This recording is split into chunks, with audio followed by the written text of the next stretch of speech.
Powered by Sports Interaction, Canada Sportsbook. All right, Oilers fans, Zach and I are back for Game Over Edmonton in an absolutely electric game. Big night for the Oilers as Matthew Tkachuk and the Florida Panthers roll into town. But overall, that was one of the best games the Oilers have had this year. Draisaitl and McDavid with the overtime magic caps off a stunning Bouchard goal with 4.4 seconds in the third to tie it up. We'll go over all the scoring of this game. But the Sunrise team wasn't the only guys that arrived in Edmonton. James Hamblin played his debut NHL game tonight and played well on a line with Malone and Holloway. We'll go over all of that and the Oilers' injury trouble. But first, I'd like to introduce our sponsor. It's Sports Interaction. Think you know what way it's going to go? Make your bet with Sports Interaction. Whether it's World Cup, hockey, football, or basketball, Sports Interaction has you covered. Bet pregame, live, in play, or on one of our many prop bets. Sports Interaction makes it easy to deposit, play, and cash out. Join now and see all sports betting has to offer. Want to bet? Head to sportsinteraction.com/SDPN. That's sportsinteraction.com/SDPN.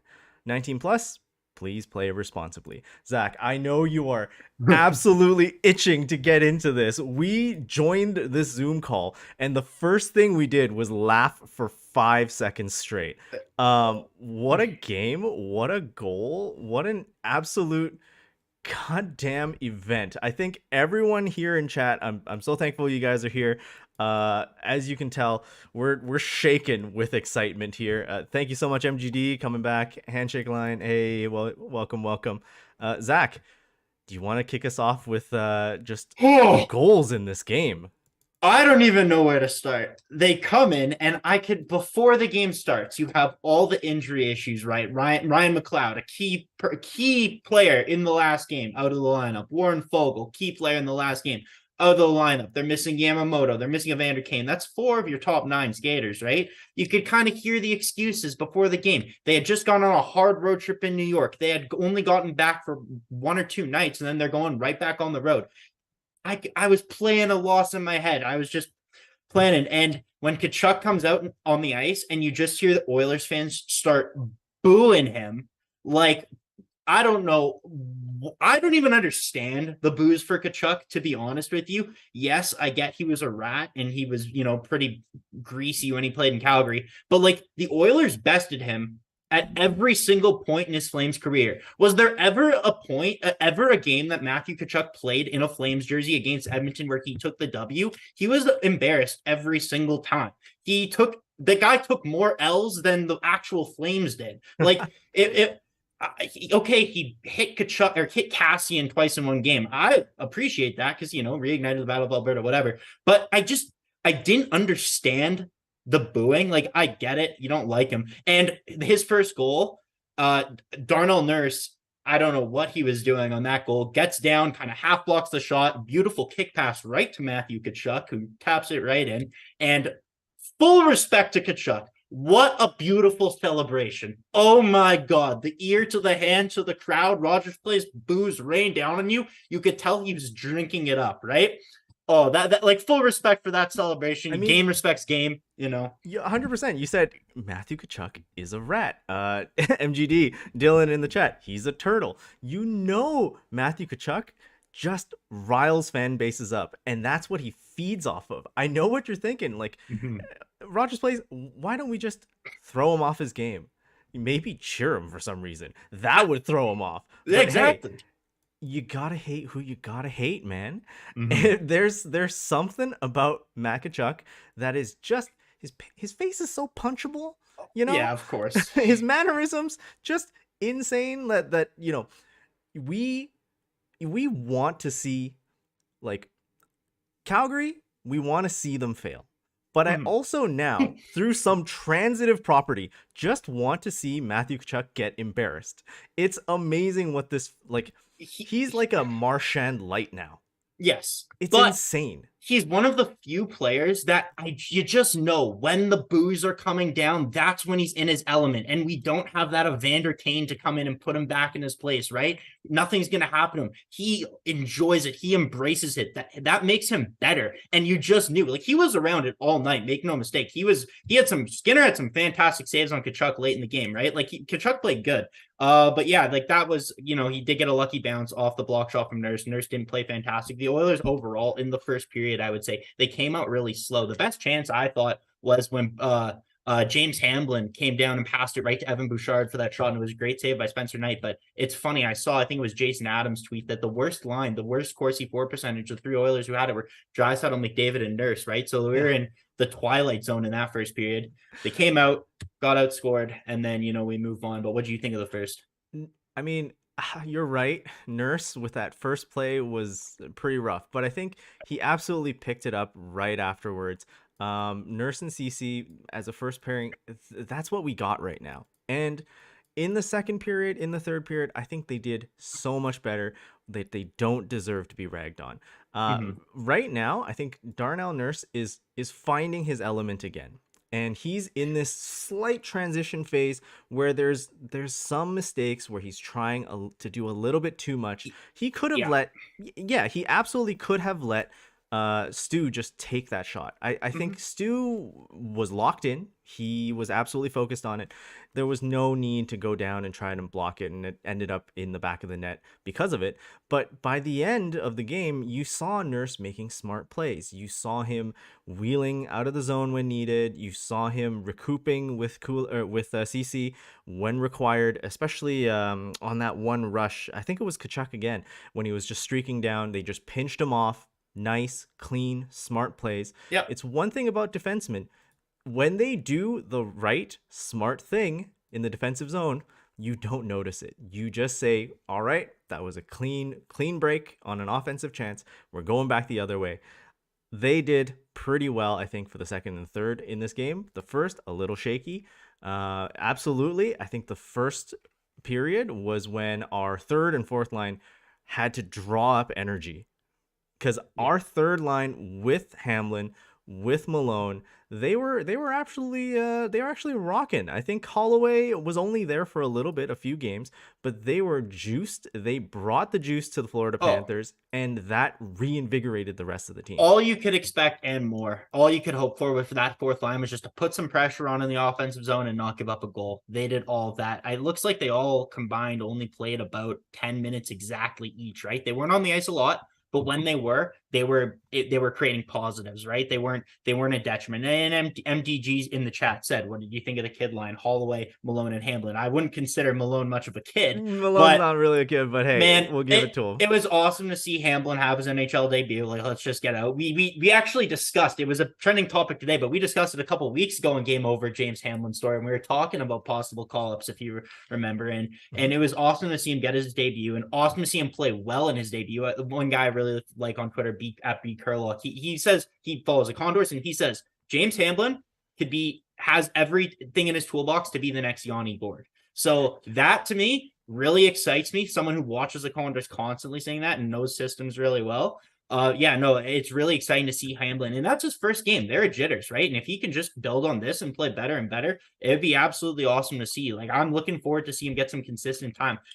When guys are healthy, I'm not taking James Hamblin out of the lineup. For me, Brad Malone and Devin Shore both come out of the lineup before James Hamblin does. So that was awesome to see. But yeah, as we kind of, move forward and go on to the second, the first, whatever, they didn't play great, but it is what it is. The Oilers go into the second, and then they start pressing. That's, I find, in back-to-back games now, that's when the forecheck gets established. That's when all of a sudden they wake up, they start skating, they start hammering their opponent. They're throwing shots on net. Spencer Knight standing on his head. And Zach Hyman comes down, scores an awesome goal from a feed from McDavid, and, kicks it in the net. I said on Twitter, I will never complain about a goal that's ever been kicked in ever for as long as I live.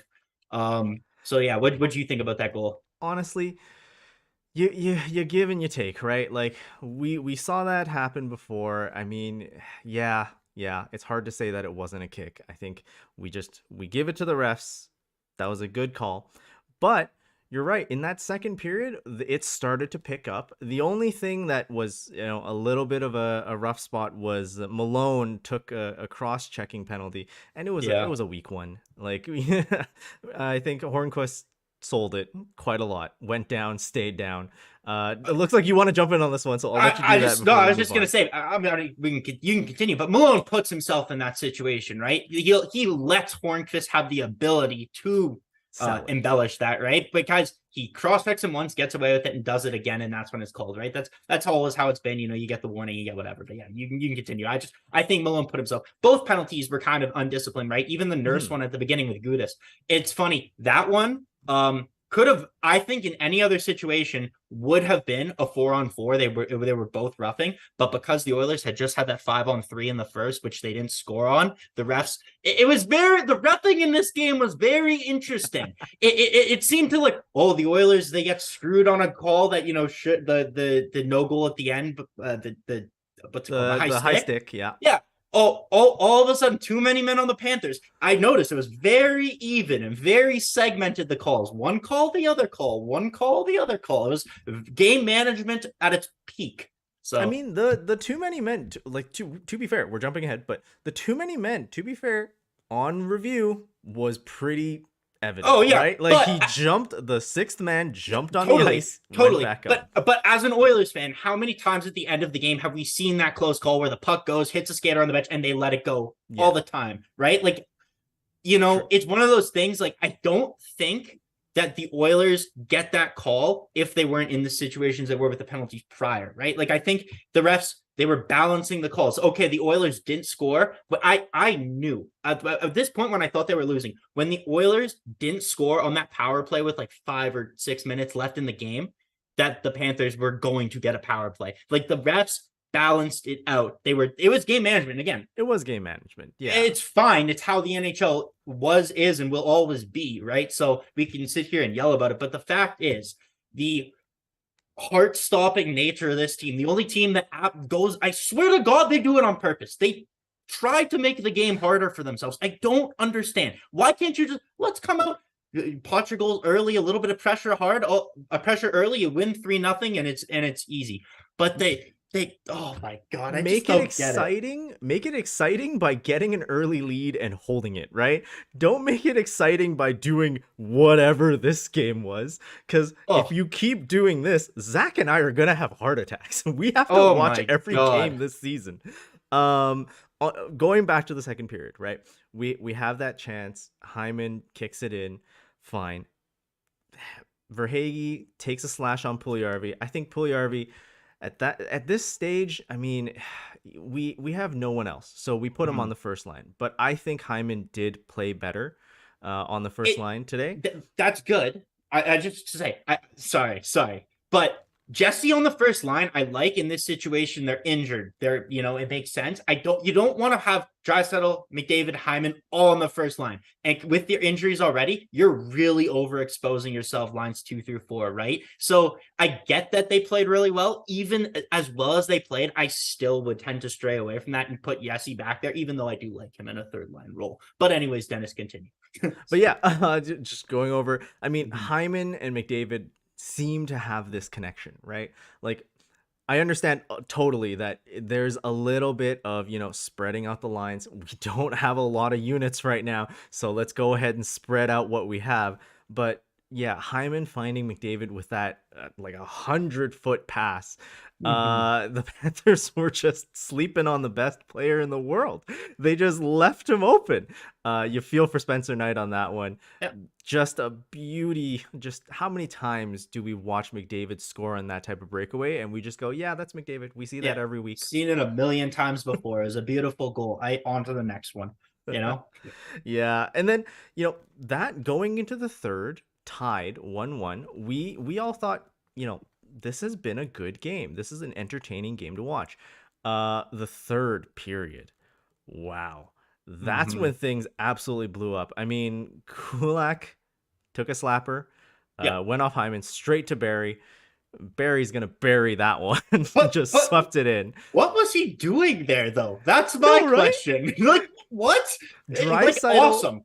Awesome Draisaitl opinion. rotated back so that Barry can go deep. You know, it's one of those things that's like on paper this doesn't make sense, but they Yeah. scored on it. One thing, thank you MDG in the chat for reminding me. 47 people watching live now, but only 11 likes, guys. Come on, please give us a like. This was an awesome game. Let's get that like total jumped up. Let's try and hit 30 likes. There's 50 of you watching now. Let's try and get that thing to 30 likes. And Anyways, hey, share it with your friends as well. This is one of the best games that has happened in a while. And it's just since the last game against the Rangers where they came back. just an absolute high. And you bring up a great point. There's one goal in between, but let's jump right to Bouchard's goal. Because Bouchard was huge in the last game against the Rangers, and he's huge again tonight. I mean, just positive regression. Right? Just what a beautiful one-timer, right? Like, how many times have we watched just Draisaitl do the same sort of one-timer wind-up down on one knee, but when Bouch is doing it, oh my God, that's when this is the future of the team. Bouchard, he has to have one of the hardest shots in the NHL, hey? Oh yeah, dude. Like, I don't know how many defensemen want to step in front of his shots, especially since in the last little while, like you said, there was a lot going into shin pads. There was a lot going into like the small of people's backs. He wasn't really accurate in the last little while. And now, suddenly in the last 2 games, he scored 3 goals for us. Well, because his shooting percentage was in the toilet. He had one of the worst PDOs in the league. It seemed like every time he was on the ice, he just wasn't getting saves no matter who was in net, and nothing was going in for him. Now he's getting a few saves, and the puck's going in for him, and he looks like, one of the steals out of the draft from 2018, right? Like, even though he was a 10th overall pick, he looks like this is the guy who can and will be an elite defenseman. Like, he is one of the most important pieces. You can argue there's an argument he's a more important piece than Darnell Nurse going forward. Like, there is a point to be made there. Now, whatever. His goal was fantastic. When they're playing and Florida scored and they go down, I just turned into the Joker. I was getting ready to rip this team into a new one. And I saw someone else say it in the chat. I had this exact same reaction. Bouchard scores. I just burst out laughing like the Joker. Like, are you kidding me? You couldn't make it any harder. Like, it can't be easy with this team. They're truly, as Steve Dangle would say, ruining my life. Like, genuinely. I gotta go see a therapist and talk to them about this, because it's not healthy. Like, mentally, it is not healthy to do this every day. Can you imagine if we get into the playoffs, once we do these Game Over Edmontons live in the playoffs, how much that's going to impact our lives? Like, all day it's just going to be thinking about what the next show is going to be like. My God. We'll quickly wrap up the rest of the goals for tonight. Let's talk about the high sticking goal, right? We'll talk about the power play for the Panthers. It's a high stick. We challenge it. It fails. Goes back the other way. We get a penalty for 2 minutes. At that point, right, we're thinking this game's over.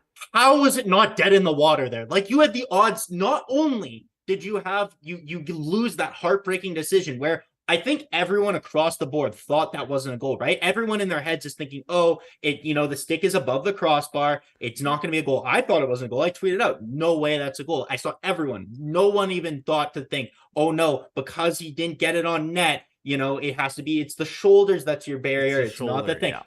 That to me is a Cale Makar offside level, like, technicality. Yes. Like, pick one way or the other. How does everyone here is an insane hockey fan, and how did no one know the rule, right? Like, that shouldn't be the case. Like, pick. High sticking is high sticking. Not, if you're in this situation and your stick is above the 45-degree angle to the north, it has to be, 6 feet high, but you're allowed the stars to go 10 align. inches low. Yeah, exactly. On the winter solstice, it could be 6 inches high. Oh, shut up. High sticking is high sticking, dude. It's just, it's so frustrating. Then the 2-minute penalty. I was honestly a little mad at Jay Woodcroft. I'm like, it was such a close thing anyways. Why would you challenge that and, possibly miss that and put yourself on the penalty kill, right? If we go back to the Oilers video coach, Jamie Colleton, he's been bang on the money for these calls. I don't know. Jeremy Kupal. Oh, sorry, Kupal. Jeremy Kupal.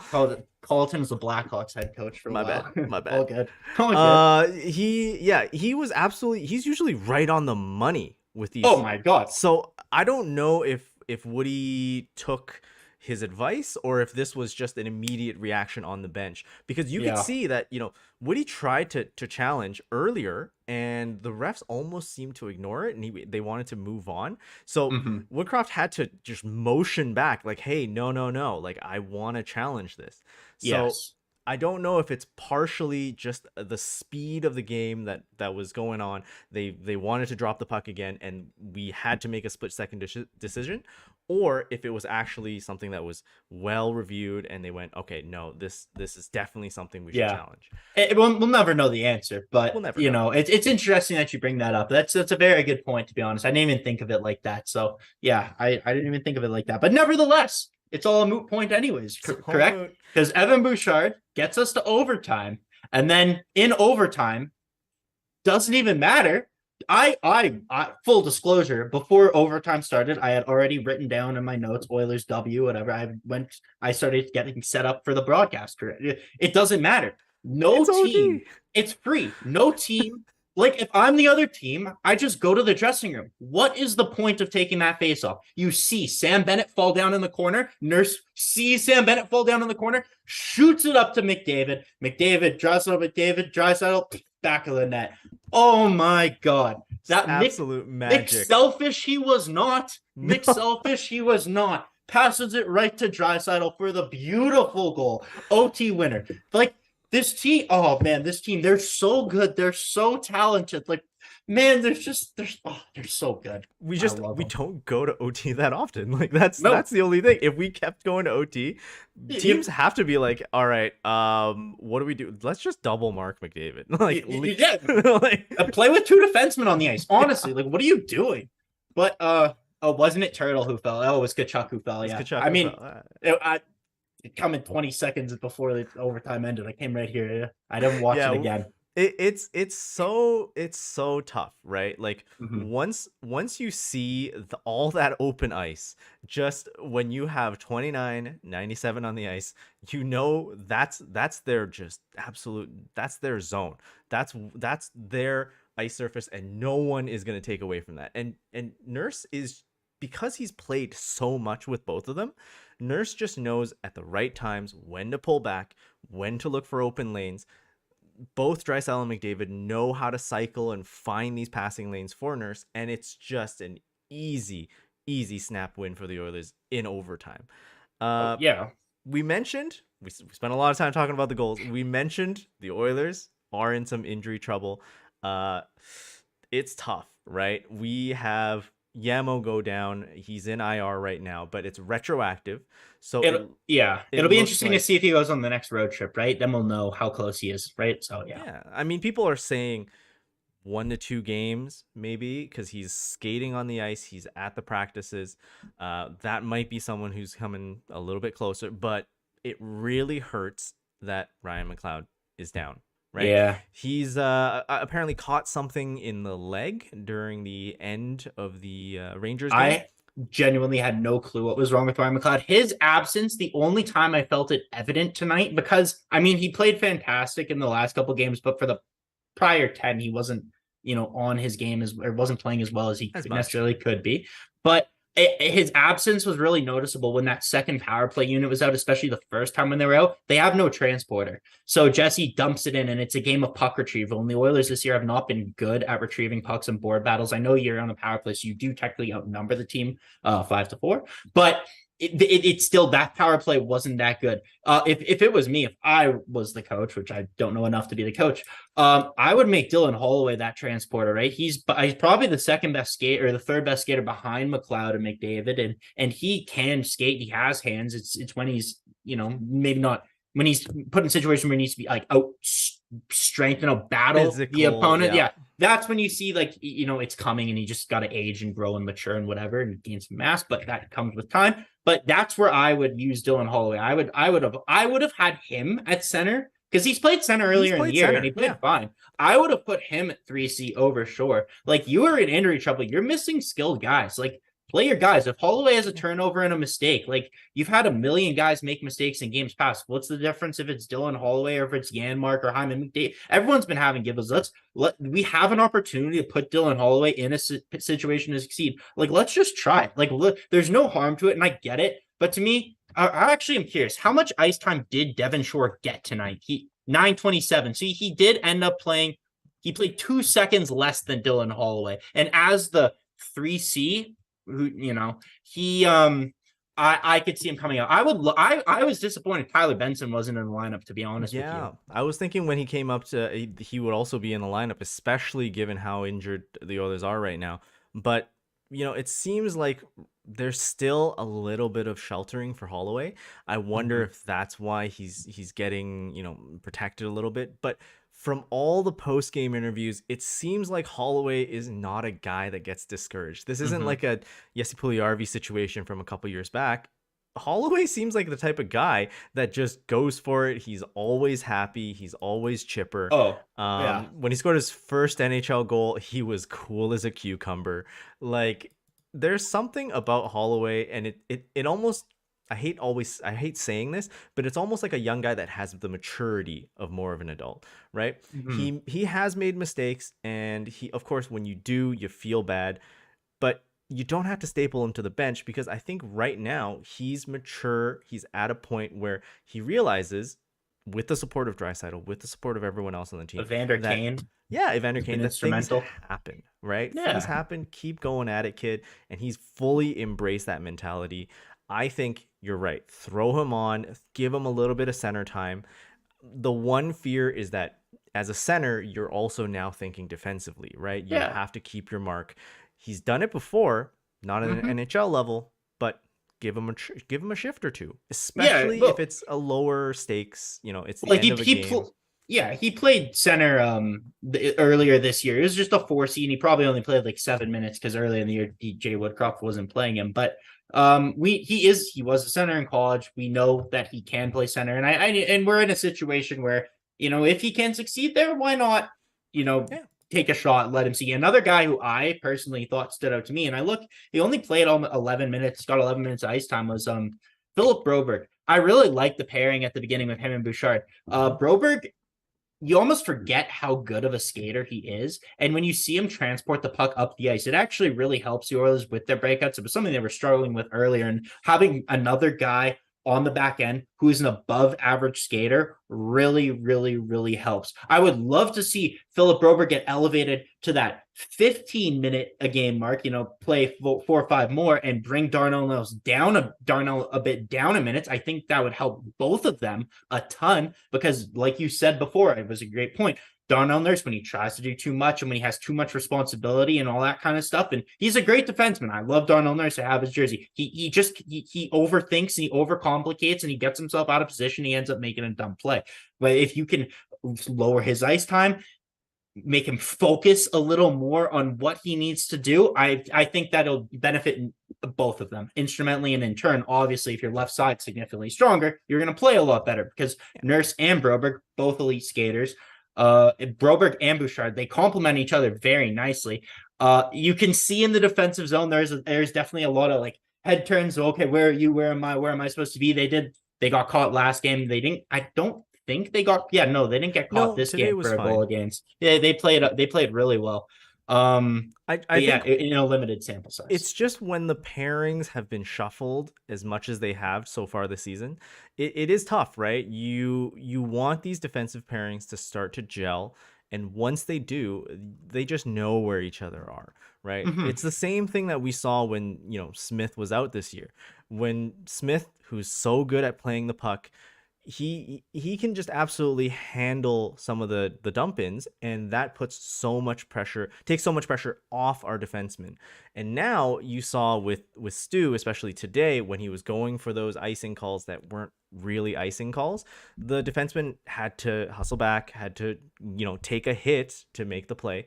It's kind of rough. And I think this is all just a microcosm of the amount of defensive pairing switches. I think the head on a swivel type of thing, where they're looking to see where each other are, that'll naturally work itself out. Oh yeah. One other chemistry. It's chemistry. Yeah, the EA chemi. Exactly. The Exactly. one other player who I think has, a considerable impact given how he was playing before he got injured, or at least day to day, was Warren Fogle, right? Warren Yeah. Fogle has been out for 2 games now. We don't really know the reason why. Has there been a reason given?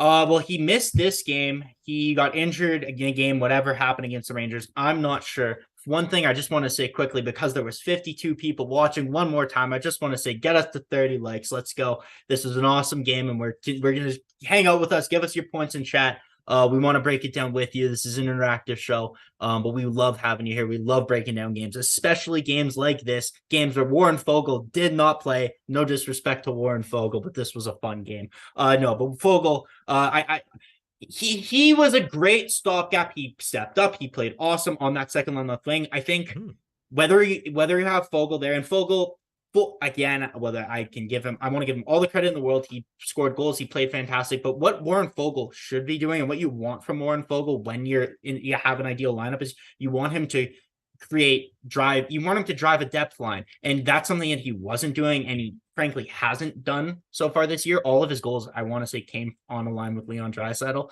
and awesome. I cannot understate how good it is that you had a player step up in that situation. Right. But ideally, you want him to be able to drive his own line and create, and it was something that he wasn't doing. So hopefully, he gets the rest he needs. I mean, the Oilers still need him. He's a more effective player than a Brad Malone, at least I think. So right. Yeah, you want him back in the lineup. And he was playing good. I wouldn't say he was playing great. Like, the Oilers' depth overall this season, it's the lowest depth scoring they've ever had in the big era, right? So the only recently has the depth come on, and even tonight, in the first line, we touched on it earlier. We thought McDavid and at least I shouldn't say you. I don't want to put words in your mouth, but I thought McDavid and Draisaitl had one of the weaker first periods. Their line was one of the weakest of the team. I thought, and I know I'm not a Devin Shore fan, but Devin Shore surprised me with his play tonight. Like, they were consistently creating offense, especially Derek Ryan. Clem Costin was a little more noticeable. He kind of fallen off, I think, in the last couple of games.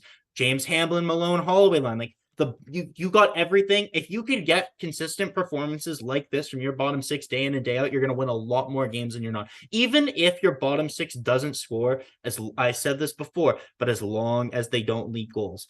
I thought leak goals, provide that energy, right? Energy. It's an energy type of line. You go out there, you rough some people up. That urgency, that intensity. And you saw that, right? People, the Panthers didn't have much opportunity to hold onto the puck, to really think about making what the next play was going to be when those guys were on the ice. They were rushing at him, especially Hamblin. I think Hamblin played so well for his first game. There was seemingly very little in way of jitters. Of course, the rookie skate was amazing to see. It's always amazing to see. There's just something about the way that he plays, right? This is what we saw from a previous Yamamoto, right? This is the type of guy that just, his engine's running, he's going at guys, he's smart about it. He's not physically punching guys in the face, but he's roughing them up a little bit in the corners against the boards, and that drives pace. People hold on to the puck a little bit less, and they're more liable to just throw a puck into an open area and just give it away. Some stranger in chat asking if Benson played today. He did not play. He is coming back from an injury. So I think we also got Hayter McDader. Sorry to cut you off. I was just say Benson hopefully will get in next game. We got Hayter McDader, MDG, and Travis Sodner all talking about Stuart Skinner. What do you think of Stuart Skinner's game tonight? Honestly, I think we've seen better from Stuart Skinner, but that's also because he started this season just absolutely like a barn on fire, right? He was just incredible, making stops that you would normally think a starter would make. So he's coming back down a little bit, but hey, he's still posting, his save percentage right now. Is it sub 900? I think it's still tonight. It was 897. Oh yeah, it won't go. It won't. He's played enough where this isn't going to drop. He had an 893 tonight. I could see it dropping to 917, something like that. I'm not 100% sure what it is, but what we were going to say before, or what I was going to say before, is you kind of expected this drop off, right? Like, it was never going to play at a 950 for the entire season. And MGG pointed out in chat, Stuart Skinner I would agree that he didn't really have much of a chance. Like, that bounce off Nurse right to Kachuk. What's Stuart Skinner going to do? I think all the goals, like, there was that power play goal. I can't remember. What was the second? Oh, the Anton Lundell goal. The Anton Lundell goal, the tying goal. That right? one was a beauty, right? Like, both goals. You can't really fault him there. And then the Brandon Montour goal was kind of broke. The Montour goal was really tough, right? Because you have Barry sliding in back defensively to try to cover half the net, but then that also stops Skinner from having the usual amount of real estate, right? So he couldn't kick over. It's a tough one for all three goals. I don't blame Skinner for any of them, really. Yeah. And I loved seeing, on the first goal against, Nurse give him a little tap saying, "Hey man, my bad. That was a bad play by me," and Skinner just tapping him back going, no, like, we got this, we'll pick it back up. That's what we like to see, not Mike Smith yelling at our defensemen. So this is absolutely fine. I think there's no qualms with the goaltending for me tonight. We have some tough games ahead of us with this injured roster, not to mention, you think about, this is December. They are on chartered flights, but illness, flu, it's always a consideration in the NHL. Sasha Barkov was gone today because of a pretty bad flu, I think. So we got to keep our fingers crossed. I mean, we're already running a pretty thin lineup due to injuries. Well, have you heard the rumors that Leon's injured? Like, what do you think of those? Leon hasn't been Leon. You're right. There's some truth to it. For example, all the one-timers that we saw earlier in the game today, he missed it like 4 or 5 of them, like wide. I wouldn't say wide open nets, but like shots that Leon Draisaitl does not miss. He was missing that on the 5-on-3. There, everyone knows what they're trying to set up for, right? Yeah. My God, my grandma who doesn't watch hockey could tell you what they're trying to set up on the play. But you're passing to Leon in his office, that little the circle there. You're seeing him flub some of these shots, and some of them are going completely off target, right? Not even on net. More of them are going straight into goalies' crests. And but to me, I don't want to say that he's playing injured, though. It's been floated on radio that the one thing I heard while listening to Edmonton radio, noon to 2, everyone knows what show I'm talking about, is because to me, when I watch him, I'll say, when I watch him, it looks like he's playing similar to how he played in the Calgary series, right? He's still putting up points, but he's not necessarily moving he's a big guy, and he's never been the fastest skater, but he's been like an elusive skater. And he's not moving with that like swiftness that he usually has, right? You see him when he gets the puck on the boards. He used to be able to spin out of that or deke his way out of, but he kind of just goes up towards the blue line and is looking for a defenseman. And it's just constantly, it's either he skates out of the zone because he can't cut back in, or he's looking, passes it off to Nurse or whoever's on the left side, right? There's those little plays that you see that Draisaitl normally would be able to make or get out of that he's not necessarily making at the rate that we've seen in the past.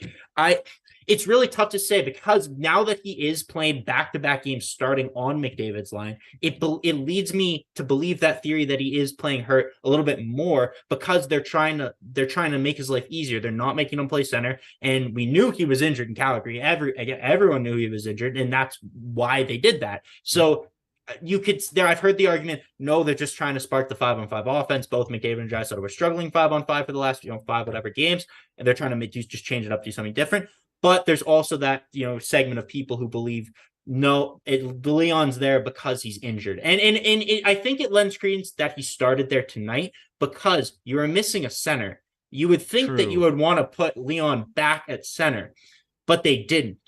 Because skating backwards, again, that defensive responsibility. In the last game, that line, it's not like that line blew New York out of the water and they had 10 combined points, right? They weren't on ice for a goal 5-on-5. There was Holloway, McLeod, Pouliot, but that was all of the goals. So I would lead to believe that Leon is playing hurt, just for those reasons alone, right? They're missing a center. They didn't play. You would think Woody would want to have changed the lines or done something, okay, because like, you're always thinking, you're always moving, you're always changing what doesn't work. And that wasn't really working. Even tonight in the first period, there was all on the outside. It was that's what I think, and I could go on about this forever. But what do you think about that? I mean, let's see. Lindsay in chat brought up a great point. All NHL players like kind of play hurt or injured in some way or another. It's obviously not some sort of injury that the team doctors think is enough to pull him off the ice, right? He's still playing well. He's he's a tough guy. well. And Leon's a tough guy. He's a machine. He's a monster, right? So you see that, there's a couple of telltale sign that maybe he's not 100%, but he's definitely playing well enough that he wants to be contributing, right? He might have performed a little bit better in a second line role tonight, but I almost wonder if it is just that sort of defensive mindset. You saw on a lot of these plays, he's peeling back, he's trying to be the blue line guy. I don't know if it's because of his foot. I mean, that was the original injury from the playoffs. If it's something else, it could always be another nagging issue that I believe learned about. Like, we all know he didn't get surgery and he has looked fine. Like, it's not like he's playing like, okay, it's obvious something is wrong with him. Like, there's these like little hints and little things that would lead you to believe, but it's not a blatant, right? So you could go back and forth. I can't imagine it's what happened to him in the playoffs, right? Like you would think if I'm the Oilers, a healthy Leon Draisaitl is so important to you that at the beginning of the year you sit him out until he's healthy, right? If he needed surgery in the offseason, he would have gotten the surgery. The Bruins, they sat out Brad Marchand. I think Charlie McAvoy was out a lot of the year. Your best players, you need them down the stretch, right? So you want you at the beginning of the year, I know, like, even now the Oilers are 12-10, like, not a fantastic record by any means, but without Leon Draisaitl coming into the year, I still would have probably thought they would be 12-10. Like, you want him to be healthy. If he's playing hurt right now, I honestly, like, you saw Florida had Barkov out of the lineup tonight. Like, I think you could survive some games without Leon. Now, who knows? We're completely speculating here at the end of the day, right? We're not in the locker rooms. We don't know, in the medical rooms what the doctors are saying. But some awesome news. We have 30 likes on this podcast. Oh, I want to say thank you to MDG. Guys. What a legend in the chat. Lindsay and MDG in the chat for pushing counting it down. Cannot appreciate you guys enough. Thank you for being here day in and day out. We owe you guys big. And hey, if you're listening to this after the fact, after we're live on Spotify, give us a rating there. It helps a lot with us growing the show. The YouTube algorithm right now is being a little bit mean. So if you're on YouTube, subscribe, like. It really helps us get our content out there, especially to new markets. Zach, we're running out of time here. I just wanted to cap off today's discussion with the Indigenous Celebration Night. I know you're a huge jersey guy. What did you think about those Turtle Island jerseys? Those are pretty sick. I like them. If they full disclosure, I have an Ethan Bear jersey. I love my Ethan Bear jersey. I bought it.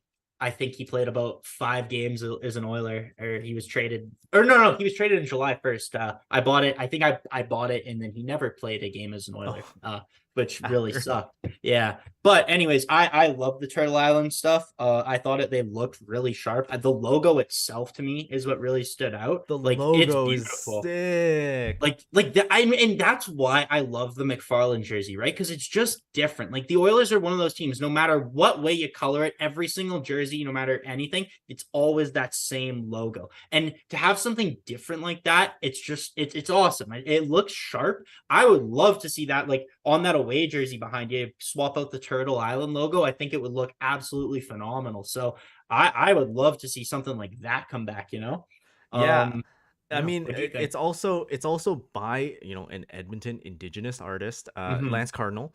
It's such a great, amazing design. And like you said, it's different, but yet at the same time, it's still that, like, core Oilers motif, right? You look at it and you say, oh yeah, that's an Oilers jersey, right? Oh yeah.